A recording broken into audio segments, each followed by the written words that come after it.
Hola, bienvenidos a esta tercera conferencia del Diplomado en Didáctica para la Enseñanza mediada por ambientes virtuales. Esta conferencia se titula Ambientes virtuales de aprendizaje y diseños instruccionales. Específicamente nos vamos a centrar en el Blended Learning. Ya vamos a ver un poco qué es eso. Vamos a tratar entonces las interacciones en el aula, cuáles son los procesos de interacción en el aula que tenemos que tener en cuenta cuando los llevamos a ambientes virtuales o cuando mediamos nuestra enseñanza en estos ambientes virtuales. Vamos a hablar del modelo de Blended Learning y vamos a ver los recursos de Blended Learning. Entonces, para poder comenzar, es necesario abordar una discusión que se está dando en educación desde hace mucho tiempo. Y es hablar sobre la necesidad que tenemos de trascender la clase tradicional, la necesidad que tenemos de abandonar ese sistema de educación y enseñanza que hemos utilizado durante los últimos 3000 años. Es decir, desde la antigüedad, cuando las comunidades trataban de formar a sus generaciones futuras, utilizaban exactamente lo mismo que utilizamos nosotros hoy en día. Y está bien, hay un movimiento grande que trata de hacer reflexión y trata de fomentar un cambio en la educación, pero que básicamente no es tomado en cuenta por gran parte de nosotros. Y con esto quiero decir que necesitamos trascender la clase tradicional, y por clase tradicional hablamos de la metodología que utilizamos, que es la de la clase magistral, y de esa actitud conductista de estímulo-respuesta. Es decir, yo le enseño algo al estudiante, el estudiante hace una tarea y con esa tarea yo le doy una respuesta al estudiante. Entonces, para ello vamos a hablar de la multimodalidad de las representaciones múltiples. Para ello necesitamos entender que el aula es un ecosistema y que en ese ecosistema interactúan muchos elementos. Que esos elementos van más allá de lo que el profesor sabe y de lo que el estudiante quiere aprender o de lo que el estudiante va a aprender. Este ecosistema está mediado por tres elementos básicos que son el docente, su relación con el estudiante y la relación que tienen estos dos con el saber. Es decir, cómo los profesores, cómo los maestros vamos a llevar esas enseñanzas, esa información que está producida por el saber sabio, por el saber erudito, por la investigación y la ciencia erudita, cómo vamos a hacer para llevársela a los estudiantes, o cómo esa reflexión que se están dando en los círculos académicos vamos a llevársela a los estudiantes, mucho más allá de esa clase tradicional que es la que intentamos trascender. Dentro de todos los elementos que interactúan en el aula, pues entonces podemos ver que hay unos múltiples modos de interacción, que son los modos que utilizamos para llevar un mensaje o para recibir el mensaje. Entonces, la multimodalidad que se considera una construcción del significado a través de los diferentes modos sincrónicos. Y este sincrónico no quiere decir que es estrictamente presencial, porque también podemos hablar de que hay una multimodalidad, hay unos modos que se transmiten a través de la pantalla del computador, y con esto me refiero a los modos de comunicación, a la palabra escrita, a la palabra oral, al gesto, y en virtualidad debemos tener en cuenta esto, porque es que no solamente tenemos la palabra escrita o hablada para poder darle mensaje al estudiante, sino que hay unos múltiples códigos que debemos tener en cuenta para poder llegar al estudiante y para poder darle al estudiante un mensaje multimodal, y que con esto se haga una construcción conjunta de ese conocimiento, de esa información que tratamos de dar al estudiante. Dentro de esos elementos, en el aula también interactúan con nosotros, con el estudiante y con el saber, las múltiples representaciones. Estas representaciones, con representaciones múltiples, nos referimos a la construcción, a esa estructura mental que hace el estudiante que trasciende el concepto, que se conoce como un modelo mental, que desde los 80, desde la propuesta de Johnson Laird y de ahí en adelante muchos científicos de las ciencias cognitivas relacionadas con la educación nos hablan de eso.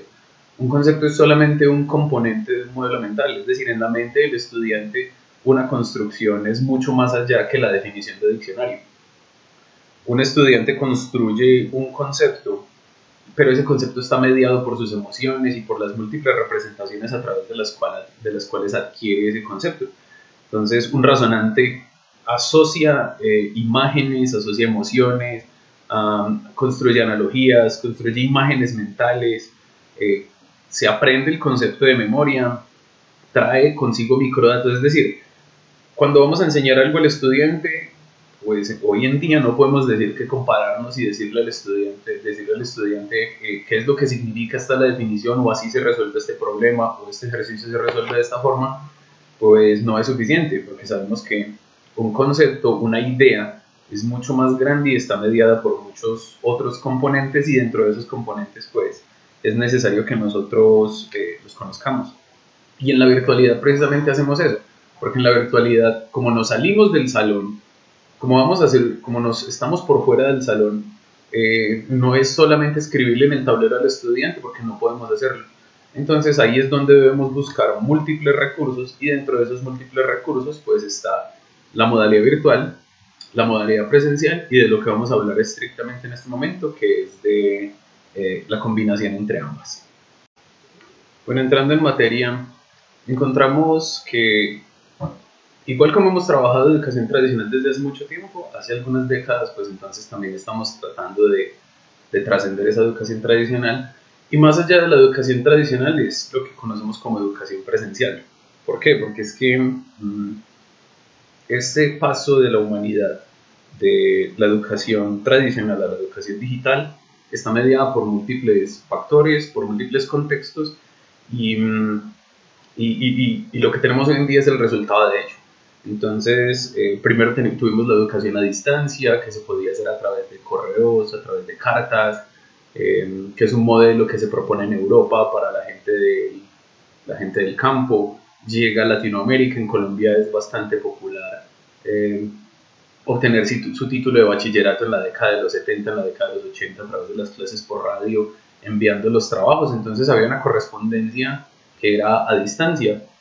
Después de esto, pues, paralelo con esto, entonces también está la propuesta de escuela nueva, que también surge en Europa en la década de los 60, en la que se habla de la autonomía del estudiante, de la responsabilidad del estudiante en la construcción de los conocimientos, en su proceso de aprendizaje, y paralelo a esto, pues entonces también surge la escuela digital, que la escuela digital tiene un auge en la década de los 90, también con la explosión, con la invención del computador y con la explosión de las telecomunicaciones. Entonces, este aprendizaje digital empieza a crecer y empieza a convertirse como en uno de los factores principales y en algo muy atractivo para las escuelas y las universidades. Poco a poco entonces se dieron cuenta que tenía muchos problemas porque aparte de la autonomía que tenía el estudiante, había una autonomía mal construida y que el estudiante no entendía cuál era su papel dentro del aula. También había un alejamiento completo de la relación entre el estudiante y el profesor.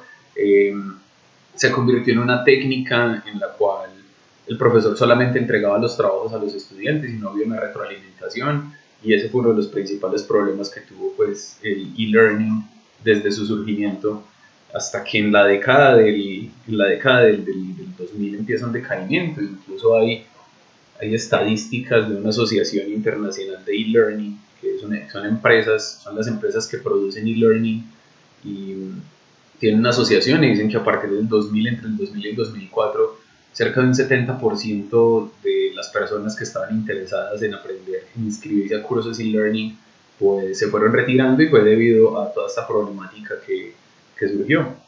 También en la década del 2000 y en adelante, entonces empieza un modelo subyacente, un modelo que es emergente y es conocido como el B-Learning. Entonces aquí podemos ver que hay una educación online, que es una educación virtual, y tenemos el modelo también de educación presencial. Y la propuesta es que juntando esas dos cosas, pues entonces surge el modelo de Blended Learning, que básicamente es como este diagrama de Venn que vemos aquí. Son los mejores componentes de la educación virtual, los mejores componentes de la educación presencial, poderlos organizar en un discurso que no sea completamente presencial, que no sea completamente virtual, que esa interacción humana todavía esté viva, que era un problema grande de la educación virtual, y que también nos permita incluir en el aula esas representaciones múltiples de las que hablábamos, esos múltiples modos de los que hablábamos, para poder llevar a cabo una exitosa empresa educativa, principalmente para el estudiante. Ahora bien, Decíamos entonces que el primer concepto que tuvimos de blended learning era coger los elementos de la educación presencial y los elementos de la educación virtual, crear un modelo y con eso construirlo. Pero pues vemos que eso no es nuevo, porque los profesores siempre han utilizado la presencialidad y la no presencialidad, y eso ha sido siempre. Cuando hablábamos de que había eh, los cursos por correspondencia cuando existían en la década de los 70, pues en algunos de ellos había una interacción con el estudiante. Muchas veces en la década del 2000, sin llamarse blended learning, pues ya había una combinación entre estas dos modalidades, la presencial y lo virtual, debido al auge pues, de la tecnología de las telecomunicaciones. Se crea entonces el concepto de que el blended learning es la combinación de las dos cosas. Pero entonces posteriormente, a raíz de que van apareciendo estudios alrededor de esto, grupos de investigación dedicados a esto, se construye una definición más amplia. Esta definición pues, nos dice que el blended learning es la combinación de un amplio abanico de medios para el aprendizaje. Es decir, no es solamente lo virtual con lo presencial, combinar sesiones presenciales con sesiones virtuales, sino que en el siglo XXI ya podemos hablar de que hay un amplio abanico de posibilidades que pueden interactuar entre ellas, que a partir de ella el profesor diseña una línea metodológica, hace un diseño metodológico en el que se consignen sus intencionalidades, se consignen las necesidades del contexto y que se pueda modificar pues, para poder llevar a cabo la empresa educativa que tanto nos interesa y que en últimas es el objetivo pues, de los profesores. Entonces, en la actualidad ya decimos, el blended learning no es la combinación de esas dos cosas, sino que es la combinación de un abanico amplio de, de elementos, y entre esos elementos están los humanos, los tecnológicos, están los recursos, el contexto en el que nos encontramos. No es lo mismo decir vamos a utilizar una metodología blended learning en Colombia a decir vamos a utilizar una metodología blended learning en los Estados Unidos, en un país europeo, en China o en Japón.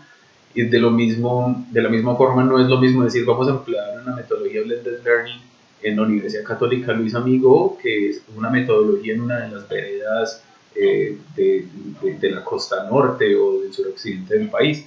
Entonces, por eso hay que ampliar ese concepto y decir que ese abanico de medios para el aprendizaje se diseñan por el profesor de acuerdo al contexto en el que se encuentren y de acuerdo a los recursos con los que cuente, con toda su intencionalidad para lograr con éxito el objetivo que buscamos, que es la empresa educativa, es el aprendizaje del estudiante y la formación de esas futuras generaciones.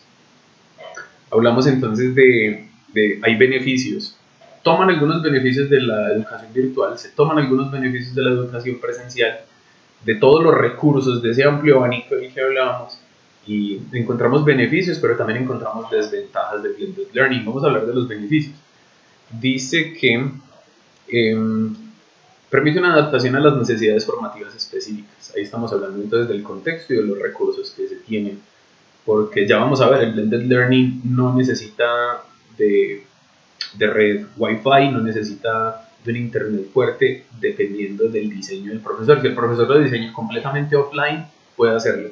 Y hay muchos recursos a través de los cuales puede utilizar esta metodología. O si tiene una buena red, si vive en una ciudad, por ejemplo en Medellín, en Manizales, en Bogotá, pues va a ser mucho más fácil poder estructurar sus clases blended learning utilizando los recursos online. Y esto se puede modificar dependiendo de la intencionalidad del profesor y el contexto. Los materiales permanentemente actualizados y recursos en línea. Profes, ya no necesitamos utilizar el libro que utilizábamos hace 80 años de biología. En matemáticas ya no hay que utilizar el álgebra de Baldor.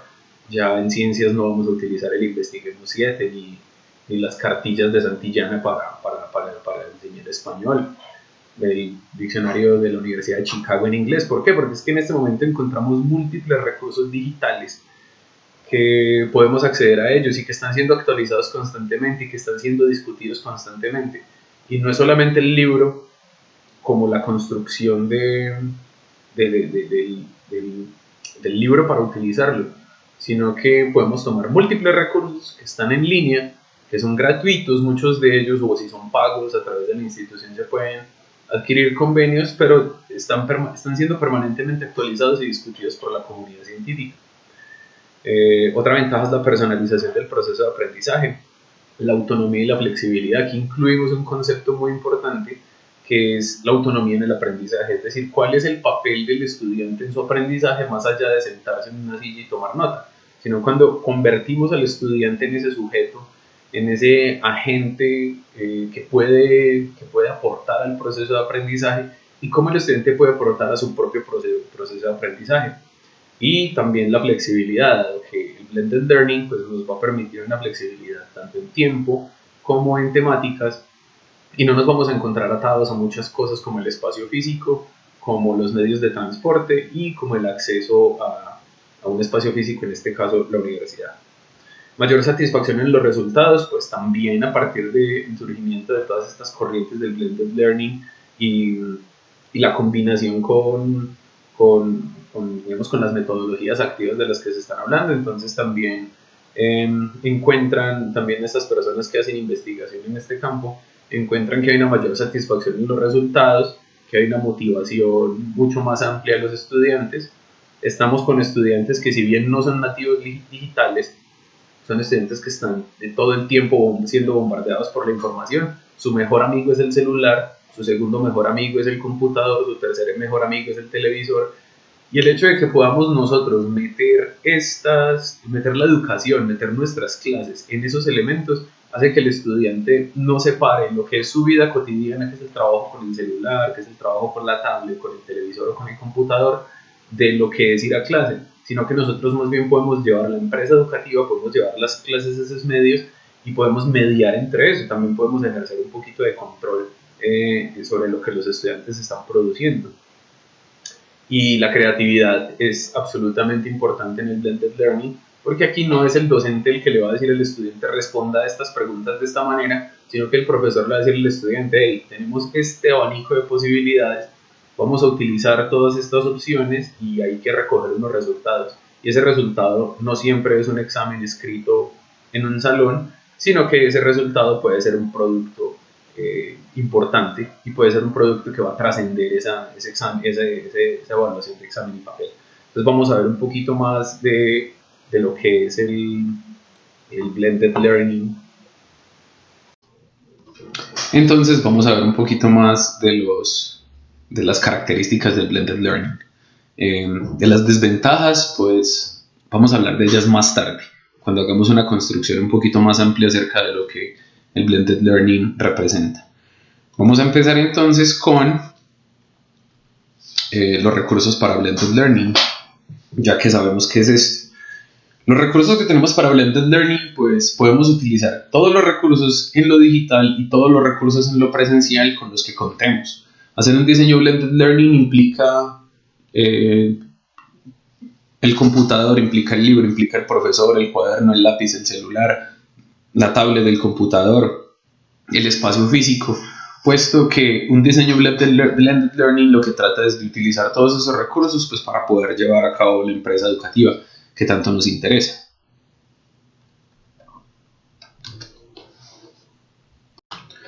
Bueno, profes, el primer elemento que nos trae el Blended Learning entonces son los microlearnings o los microaprendizajes.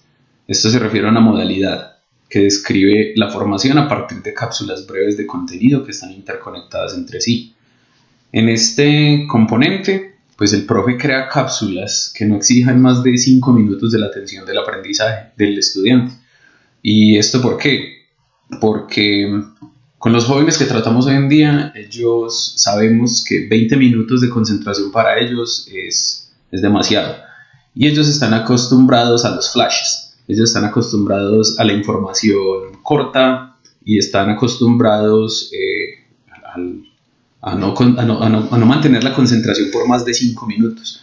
Entonces vamos a aprovechar eso. No todo lo vamos a hacer a través de microlearning, sino que es algo que podemos utilizar para aprovechar eso y poder decir, bueno, los muchachos hoy en día en las redes sociales encuentran noticias en las que solamente leen el título y ya con el título se pueden hacer un concepto, que es un concepto que muchas veces es errado, que es carente de pensamiento crítico, pero que los profesores debemos aprovechar.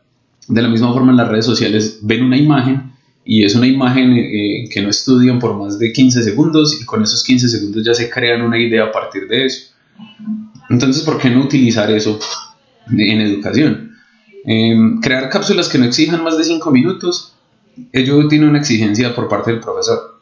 El profesor debe hacer una distribución analítica de un tema, o tal vez del componente de un tema, y a partir de esa distribución analítica crear unas partes, y esas partes son las que va a convertir después en esas cápsulas. ¿Cómo? Puede hacerlo a través de videos. Entonces el profe graba un video que no requiere producción, solamente es tomar su celular y mostrar una idea pequeña, que el estudiante pueda verlo mientras va en el metro hacia su casa, que el estudiante pueda ver una animación que el profesor le da acerca de uno de los conceptos, que el estudiante pueda ver una imagen y que con el estudio de esa imagen simplemente tenga que hacerse una pregunta, que en clase le digamos, este es el módulo de microlearnings que hay, vamos a ver uno al día. Y si tenemos una unidad que dura 2 semanas, en esas 2 semanas creamos 4 cápsulas de microlearning, por ejemplo. Una puede ser un video y decirle al estudiante, el miércoles por la tarde en cualquier parte vea este video que solo dura 3 minutos, en el que el profesor tomó su celular, se grabó hablando de eso o buscó un video en YouTube, lo descarga, se lo muestra a los estudiantes y que los estudiantes puedan tener acceso a él y después hacer un checkpoint, un punto de control en el que, bueno, hubo 4 actividades que ustedes debían hacer. Dentro de esas actividades pues había un video, había que hacer el análisis de una imagen. No podemos darle una lectura porque nadie se va a ir leyendo mientras va para su casa montando en bicicleta o después de comer, sino que tiene que ser algo muy pequeño, muy sucinto y muy directo para que el estudiante pueda decir que en menos de 3 minutos adquiere una idea que no es una idea profunda. Profes, no estamos hablando aquí de ideas profundas, sino que estamos hablando de algo flash, de algo que el estudiante le va a quedar, y con que le quede un concepto, una palabra o una imagen de eso, estamos logrando ese aprendizaje, que es un aprendizaje, por eso se llama microaprendizaje, porque no es el aprendizaje del concepto, sino que al profesor hacer esa distribución analítica del tema, lo que va a hacer es darle al estudiante esas microcápsulas y que el conjunto de esas microcápsulas pues entonces lo lleven a un concepto o lo lleven al objetivo fundamental de la actividad. Esto debe ser breve, no debe durar mucho tiempo, debe ser continuo. No podemos una semana darle un microlearning al estudiante y la otra semana no, darle 2 esta semana y 5 la semana siguiente. Debe ser continuo para que el estudiante adquiera una rutina. Contextual porque pues, debe ser construido por el profesor, debe ser con la intencionalidad del profesor, así no sea él el que grabe el video, así sea un video de 3 minutos que encontré entonces en la web. También debe ser gradual, por eso la intencionalidad del profesor es tan importante, y es completamente informal. ¿Por qué informal? Porque esto requiere que el estudiante adquiera un compromiso de dedicarle 3 minutos al día a una materia que no está dentro del salón o que no está dentro de sus planes, pero 3 minutos es lo que dura, 3 minutos es mucho menos de lo que dura un viaje en bus, un viaje en el metro, o una propaganda entre comerciales o mientras pone el siguiente capítulo de la serie que está viendo. Simplemente puede ingresar a esa microcápsula y pues adquirir un conocimiento que es un microconocimiento, un microsaber que después va a conjugar y con ayuda de la guianza, de la orientación del profesor, pues entonces va a lograr adquirir el concepto completo o adquirir completamente lo que el profesor quiere, que el profesor plantea como objetivo de esta actividad. El segundo elemento que tiene el Blended Learning es la sesión presencial, es decir, vamos a hablar de la clase magistral. En esto somos especialistas, profesores, es lo que hacemos siempre. La clase presencial no se puede desaparecer. La clase magistral tiene unas ventajas que no tiene nada, que la tecnología no puede superarlas. Esta clase presencial permite la especialización del conocimiento, es decir, hay un encuentro con el profesor y hay conceptos que no los vamos a poder dar en microcápsulas, sino que tiene que ser una construcción de modelo completo, y por eso es tan necesaria. Favorece la asimilación de un modelo consolidado, la interacción entre los estudiantes, ya depende del profesor la dinámica de la clase, y pues facilita la planificación del tiempo del docente. Entonces la clase presencial no puede desaparecer, siempre va a ser un componente súper importante, porque aquí es donde el profesor va a descrestar a sus estudiantes. Y cuando hablamos en sociología de la educación de que la educación es un ejercicio de poder, al estudiante hay que descrestarlo, porque el estudiante tiene que saber que hay un conocimiento rondando en el salón, pero que el profesor no es el dueño del conocimiento, sino que el profesor es el orientador de ese proceso educativo. Entonces la clase magistral es súper importante. Entonces, dentro de este diseño Blended Learning, no es que primero sean las microcápsulas y después la sesión presencial, nada de esto tiene secuencia, es decir, no va algo después de otro, sino que es el conjunto de todo ello. Entonces, dentro de la metodología Flipped Classroom, que es otra de las metodologías que vamos a hablar, de las metodologías activas, el estudiante hace una preparación de la clase y prepara ciertos conceptos que ya debe saber para cuando entre a clase. Entonces podemos darle a los estudiantes unas cápsulas la semana anterior antes de la clase presencial, que en este caso pues no tiene que ser presencial, sino que puede ser el encuentro sincrónico, y a partir de en esa clase, para que el estudiante pueda ingresar a esa clase, pueda estar en esa clase, el estudiante debe conocer algunos conceptos. Entonces, en matemáticas, por ejemplo, se puede hacer unos microlearnings de los conceptos básicos del álgebra para poder llegar a la clase de cálculo. Dentro de la clase una clase de derecho, se puede hacer unos microlearnings sobre un tema anterior para después llegar a la clase y que el estudiante conozca los conceptos y el profesor no tenga que devolverse entonces sobre esos conceptos, sabiendo que lo realmente importante pues está centrado en lo que el profesor preparó. O puede ser al revés. El profesor da una clase presencial y después le deja a los estudiantes unas cápsulas que van a complementar, o que hay una clase de 40 minutos, por ejemplo, y dentro de esos 40 minutos el profesor dice: me interesa que el estudiante aprenda este pedacito, y entonces ese pedacito se lo da en microlearning, se lo da en cápsulas, para que a los 8 días el estudiante obviamente no va a recordar la clase completa, pero entonces van a haber unos componentes que son los que el estudiante va a recordar, y son sobre los componentes que se va a fundamentar la siguiente clase. Bueno, profe, más grande que todo lo que hemos visto, es una categoría mucho más amplia y se conoce como el M-Learning. Y el M-Learning es el aprendizaje usando el móvil. El M-Learning se da a través de aplicaciones móviles, interacciones sociales, juegos y hubs. Los hubs son actualizaciones constantes de algún tema.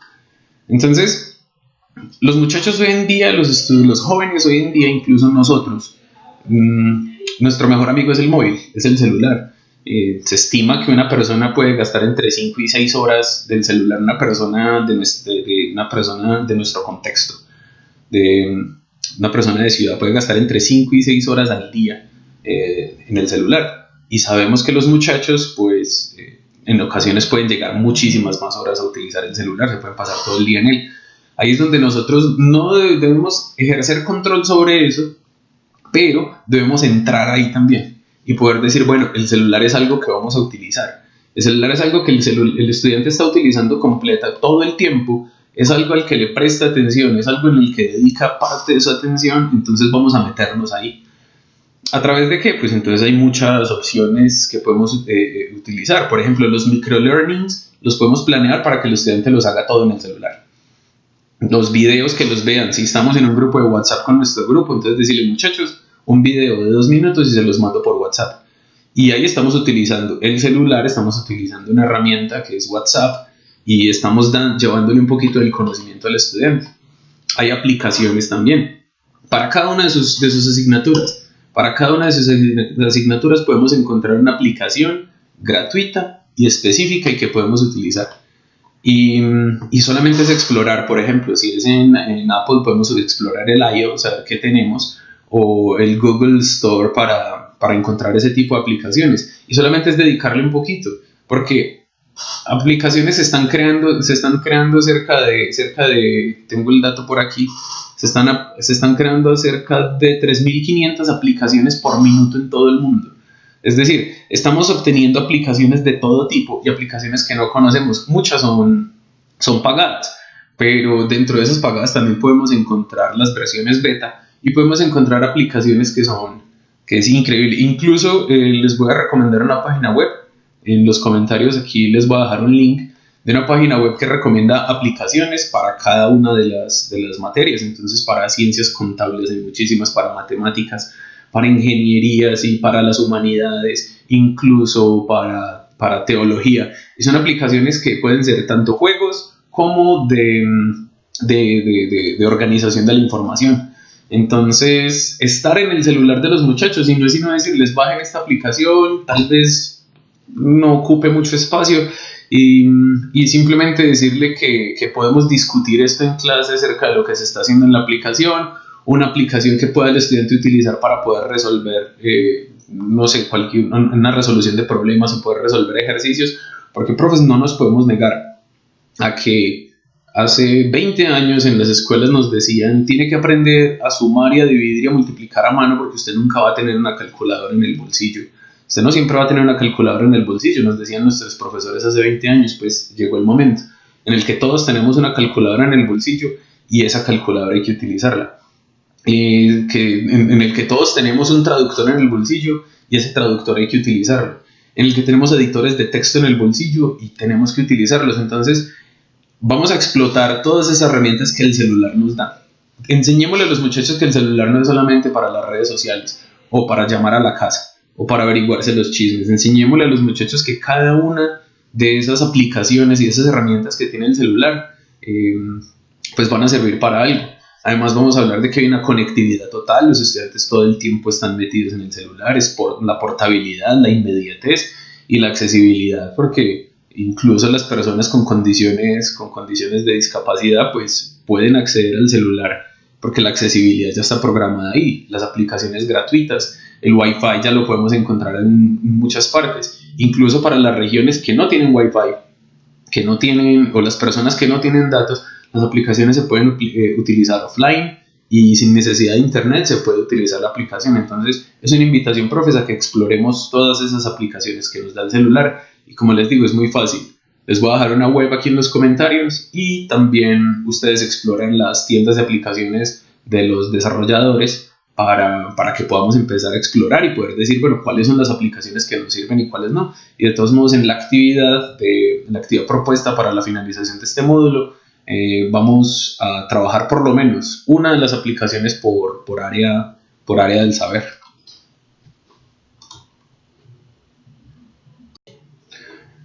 Profes, este elemento es supremamente importante y es los quizzes. ¿A qué nos referimos con esto? Primero debemos diferenciar en que hay dos tipos de evaluación. Una es la evaluación sumativa y la otra es la evaluación formativa. La evaluación sumativa es la que nos va a servir para poder identificar cuál es el grado de alcance de un objetivo en una actividad. Esa es la actividad a la que le damos una nota. La que le decimos vale el tanto por ciento de la materia es la que vamos a calificar. Pero la evaluación formativa va mucho más allá de eso porque es una evaluación que le decimos al estudiante esto es evaluable dentro de su componente del saber, que no tiene una nota, que es más por la práctica y dentro de la inmediatez del saber que manejamos en el siglo XXI y que los estudiantes manejan, pues es importante conocerlo. Entonces, para los quizzes, que son prácticas formativas, tenemos múltiples opciones. Podemos crear cuestionarios, podemos tener test online o offline, pruebas estándar, plataformas online y aplicaciones. ¿Qué quiere decir con esto? Es decir, tenemos nuestra clase presencial, tenemos las microcápsulas que le damos al estudiante, tenemos nuestro encuentro sincrónico y dentro de todo eso el estudiante va a desarrollar un quiz que no va a tener nota, es solamente para que el estudiante promueva su propio aprendizaje, para que los estudiantes se midan. Y ahí es donde necesitamos hablar muy seriamente con los estudiantes de cuál es la responsabilidad que tiene cada uno en su empresa educativa. O sea, siendo responsables de su propio aprendizaje, van a tener que tener conciencia de lo que están haciendo para poder desarrollar este cuestionario. Entonces, por ejemplo, si nosotros desarrollamos un cuestionario en una plataforma cualquiera, 10 preguntitas, esas 10 preguntitas implican un tiempo del profesor, implican un trabajo del profesor, que no van a significar una nota, pero va a ser un espacio en el que el estudiante se va a poder foguear, que el estudiante va a poder decir, si lo hice bien o no lo hice mal, y los cuestionarios pueden ser offline. Entonces tenemos una herramienta que se llama Quizzes.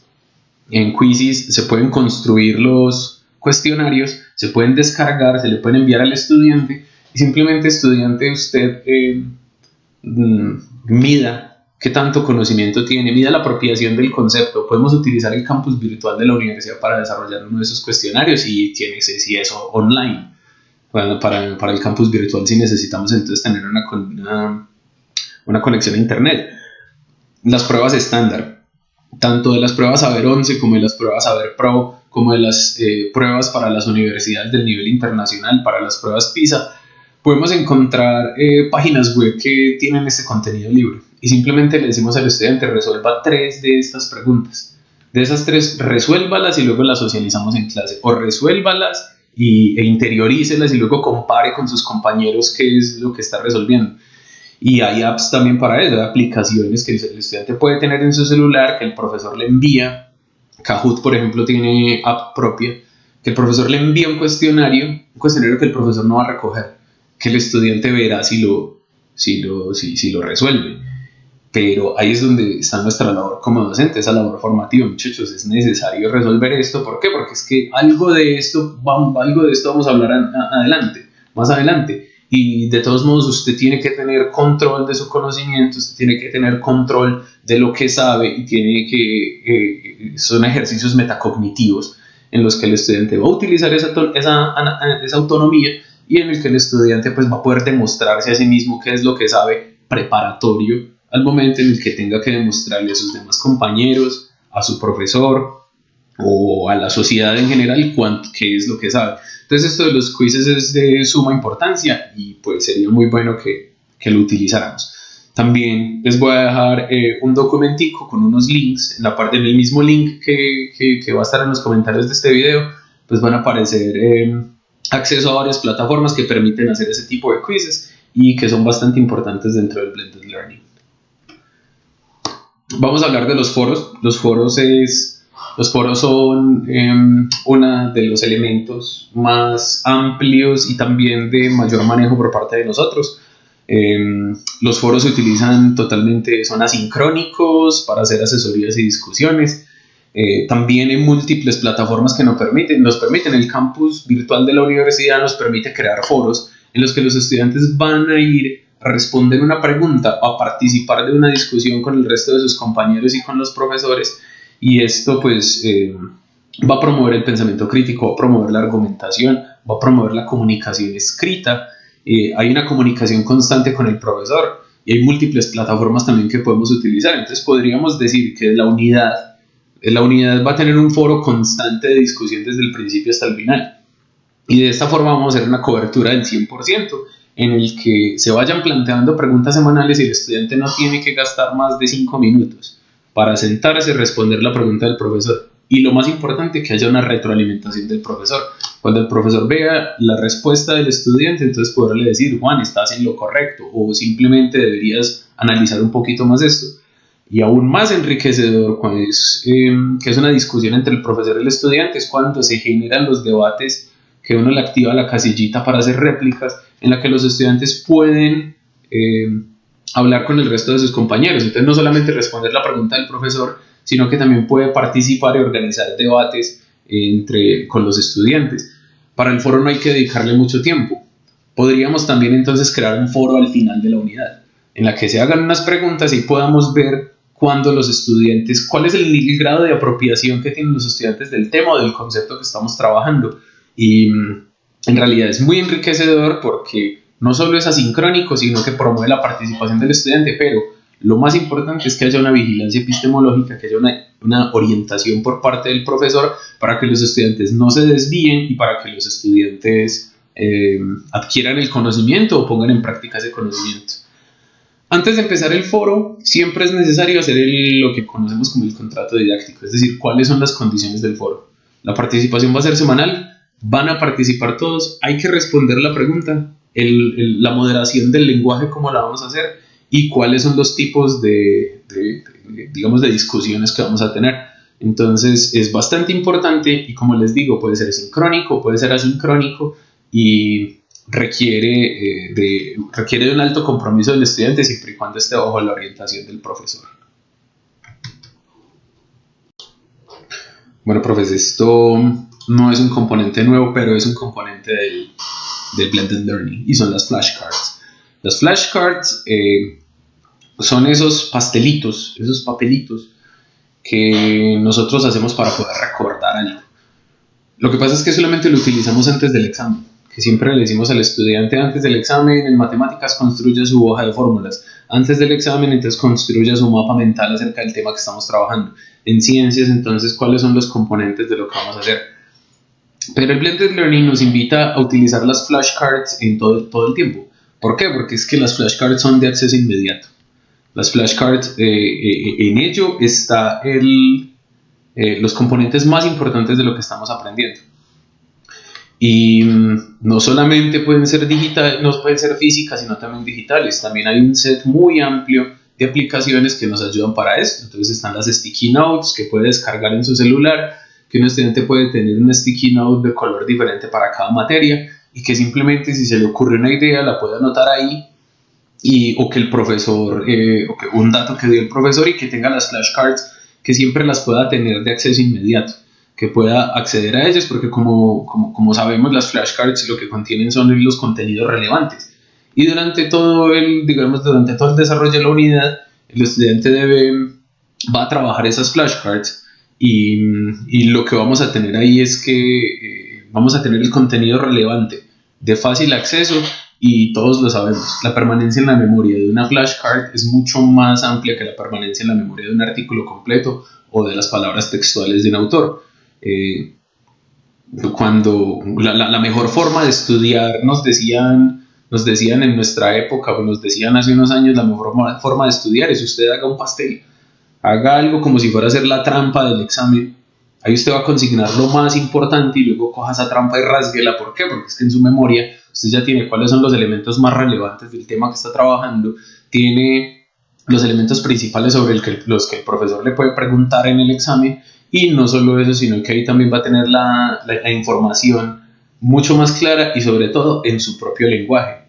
Hay dos formas de ver las flashcards. Una son las que el profesor le hace al estudiante, que esas tienen que ser llevadas con mucho cuidado, y las que el estudiante mismo hace, en las que va a consignar en sus propias palabras, su propio lenguaje, que no las va a calificar, que es necesario que las tenga. Si le decimos a un estudiante, vamos a hacer flashcards durante este tiempo, entonces el estudiante sí tiene que mostrar sus flashcards al profesor, para que el profe sepa que realmente se está llevando a cabo la actividad, pero que lo más importante es que el estudiante sepa que ahí va a consignar los puntos más relevantes del concepto que está trabajando. Y ya si lo puede utilizar uno en el examen, eso se negocia con cada profesor. Pero es un elemento que teníamos olvidado, que conocíamos, que es viejísimo, pero que no hemos visto cuáles son las bondades de esto, y que fácilmente lo podemos utilizar en el diseño de una unidad didáctica y que podemos tener en cuenta en cada una de nuestras clases. La clase asincrónica es bastante importante. Ese es otro de los elementos del Blended Learning, y es la videoconferencia, es la videoclase, como el ejercicio que estamos haciendo en este momento.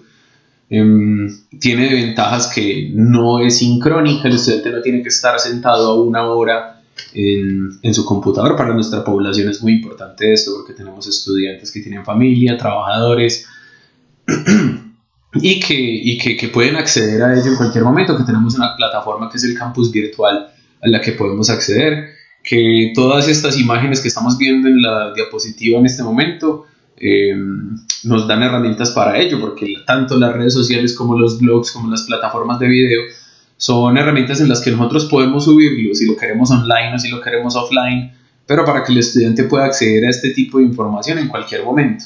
Y de esta forma podemos hacer un ejercicio incluso de preguntas frecuentes, puesto que cuando resulten preguntas que el profesor no pueda responder en este momento por motivos de tiempo, por motivos de otras ocupaciones, o simplemente porque quiere que el estudiante explore en esos conocimientos que tenía previamente, pues entonces el profesor puede remitir al estudiante a la grabación de la clase, al video tutorial que le grabó, y el estudiante va a hacer un ejercicio mucho más concienzudo ahí, porque necesita encontrar la respuesta a la información en un cúmulo de actividades. Esto se puede vincular con múltiples recursos, es decir, hay Puzzleed, que es una plataforma que nos permite subir un video e interrumpirlo cada vez que nosotros querramos, para tener control de que el estudiante está prestando atención, entonces ponerle preguntas en cada uno. El campus virtual de la universidad tiene el P5H, que es otra plataforma de esto mismo. Uno le puede grabar al estudiante, pararlo en algún momento y decirle, lee este documento. Después de leer este documento sigue viendo el video, o vas viendo el video y le aparecen un par de preguntas en el minuto 15, en el minuto 1.5, para que el profesor pueda hacer control y para que sea un video interactivo y que el estudiante no pueda continuar hasta que no dé una respuesta satisfactoria. Otra ventaja es que esto es de acceso permanente. Puede ser online o puede ser offline y el estudiante ya lo que va a tener que hacer es entonces buscar el espacio para poder ver ese video vinculado con una actividad. Es decir, no es solamente ver el video, sino entonces después de ver el video vea este cuestionario o realiza este escrito.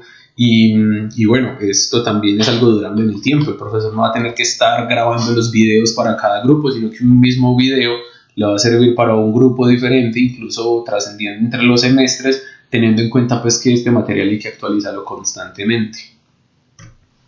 Y por último, entonces tenemos el elemento que conocemos como portafolios. También les voy a dejar en los comentarios de este video un abanico completo de herramientas web que nos sirven para poder tener estos portafolios. Es un organizador de procesos en el que el profesor puede pues decirle al estudiante al principio de la unidad que hay un montón de representaciones, hay un montón de elementos que van mucho más allá del examen o de la tarea que vamos a tener en cuenta, las aplicaciones a la realidad, y que el estudiante tenga organizado esto en su móvil o en su computador. ¿Por qué? Porque es que donde el estudiante toma nota en un cuaderno, hay estudiantes que son muy juiciosos y que digamos que tienen la capacidad de hacer esa organización visual y poder llevar su cuaderno, su libreta de apuntes muy bien llevada. Pero hay estudiantes que no lo pueden hacer y para eso nos dan estas herramientas.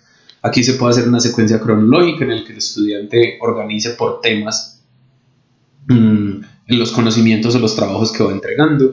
Puede ser online o puede ser offline. Fomenta la creatividad porque pues si así creamos una rúbrica para el portafolio de final de unidad o de final de semestre, el estudiante pues entonces también va a tener que pensarse de qué manera va a impactar visualmente lo que está creando. Y esto fomenta la creatividad porque aparte de que hay plantillas prediseñadas, el estudiante también va a tener que jugar entonces con la forma en la que ese display va a mostrar cuál ha sido su proceso de aprendizaje. Organiza la información, miren en la transparencia, pues esto es un ejemplo de cómo se puede llevar a cabo un portafolio. Entonces tiene una ventanita de menú, aquí les dejo el link entonces de esta página en la que se pueden construir. En la ventanita de menú, cada uno de esos cuadritos pues puede representar un tema diferente que se haya trabajado durante las clases. El estudiante puede organizar ahí, tomarle una foto con su celular al ejercicio que resolvió, grabar una entrevista a un compañero en el que estén discutiendo un tema, una pregunta que el profe le dio, crear su modelo en tercera dimensión, sea real o sea virtual, tomarle foto, hacerle un video y subirlo aquí también. Conseguir un artículo científico relacionado con el tema, hacerle una ficha de lectura analítica y colgarlo ahí. Cosa que el profe al final del proceso pueda ver que hay una secuencia de aprendizaje, que hay unos recursos organizados y que el estudiante también pueda ver al final, pueda ver un resultado visible. Dice, ve, durante esta materia construí este portafolio y en ese portafolio pues hice, tengo todas estas herramientas y va a ser durable en el tiempo para que el estudiante después pueda acceder a ese conocimiento. Entonces, estos portafolios son muy importantes y créanme que hay investigaciones, hay tesis de maestría enfocadas en esto y nos dicen que en cualquier materia se pueden utilizar, que las representaciones múltiples las podemos encontrar en cualquier materia y que esto sobre todo lo que nos va a dar es una amplia gama de recursos a los que podemos acceder y que el estudiante pueda acceder pues, para poder organizar su conocimiento.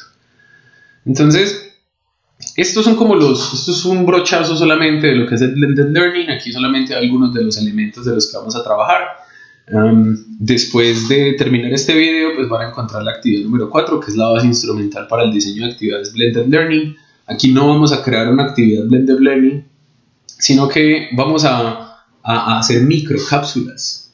Vamos a hacer microcápsulas de ideas que tengamos para la creación de esa Blended Learning. Entonces vamos a elegir un tema de alguna de nuestras materias, importantísimo pues cuál es el objetivo que buscamos y vamos a ver cuáles son los elementos de ese microlearning que podemos buscar en esa materia para ese tema específico, cuáles son las imágenes que podría ponerle, cuáles son los videos que podría grabar. En el M-Learning, ¿qué puede hacer el estudiante con su celular? Puede, bueno, Eso depende de las flashcards también. ¿Cuáles son ¿De qué manera orientaría usted al estudiante en la creación de esas flashcards? ¿Serían digitales? ¿Serían en el celular? ¿Serían en lápiz y papel? ¿Y cómo lo utilizaría en su clase?